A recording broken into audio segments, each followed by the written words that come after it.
Hello बच्चों, let's read the question. इस question में हमें बोला गया है कि टू स्टेटमेंट्स हमें दिए गए हैं, स्टेटमेंट 1 और 2, एंड इनको आंसर करते हुए हमें चूज करना है कोई भी 4 रिस्पॉन्स जो यहाँ हमें दिया हुआ है।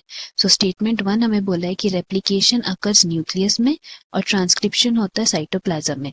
और स्टेटमेंट 2 में बोला है कि एमआरएनए जो है वो ट्रांसफर होता है न्यूक्लियस से साइटोप्लाज्म, जहाँ पे राइबोसोम्स और अमीनो एसिड प्रेजेंट है for the process of protein synthesis.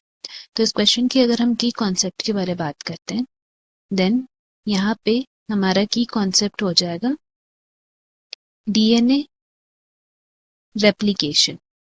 तो जैसे कि हम लोग जानते हैं डीएनए का जो रेप्लिकेशन प्रोसेस होता है एंड फर्दर उसका फॉर्मेशन फॉर द प्रोटीन्स बनाने के लिए, इसमें बेसिकली क्या होता है, एक प्रोसेस होता है ट्रांसक्रिप्शन का और एक प्रोसेस होता है ट्रांसलेशन का। तो सबसे पहले हम लोग बात करते हैं इसमें रेप्लिकेशन के बारे में। रेप्लिकेशन को हम लोग बोल सकते हैं एज द प्रोसेस जिसमें फॉर्मेशन होता है डॉटर डीएनए मॉलिक्यूल्स का from the parental DNA molecules. So हम लोग यहाँ लिख सकते हैं फॉर्मेशन ऑफ डॉटर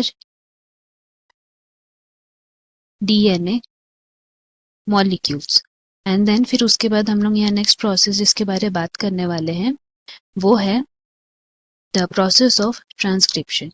सो जो प्रोसेस ऑफ ट्रांसक्रिप्शन है उसको हम लोग बोल सकते हैं as the process in which DNA molecules जो हैं they are converted into mRNA.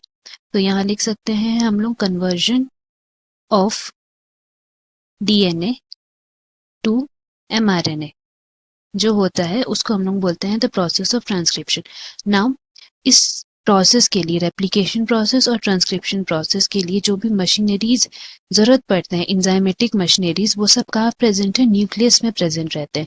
जबकि if we talk about the process of translation, तो ट्रांसलेशन का प्रोसेस साइटोप्लाज्म में होता है। सो अगर हम लोग स्टेटमेंट 1 को देखें तो वहां पे लिखा है रेप्लिकेशन अकर्स और न्यूक्लियस, और ट्रांसक्रिप्शन के लिए साइटोप्लाज्म लिखा है, जबकि ट्रांसक्रिप्शन भी न्यूक्लियस में ही होता है। तो इसीलिए हमारा स्टेटमेंट 1 गलत है। नाउ स्टेटमेंट 2 की बात करें तो वहां पे लिखा है एमआरएनए ट्रांसफर होता है न्यूक्लियस से साइटोप्लाज्म में।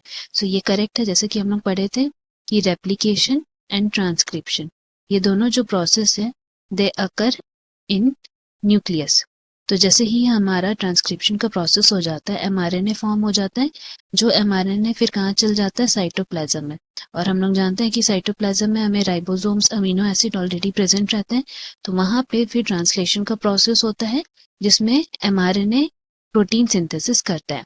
तो इसीलिए हमारा स्टेटमेंट 2 बोल सकते हैं कि इट इज करेक्ट, बिकॉज यहाँ पे फिर ट्रांसक्रिप्शन का प्रोसेस होगा वेर दोज प्रोटीन सिंथेसिस और मोनोमर फॉर प्रोटीन जो हैं वो सभी चीजें यहाँ प्रेजेंट रहते हैं।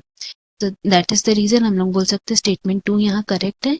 एंड इससे हम लोग कंक्लूड कर सकते हैं कि हमारा स्टेटमेंट 1 गलत है और स्टेटमेंट 2 करेक्ट है। दैट मीन्स ऑप्शन डी होगा correct answer. Hope you have understood. Best of luck. Thank you.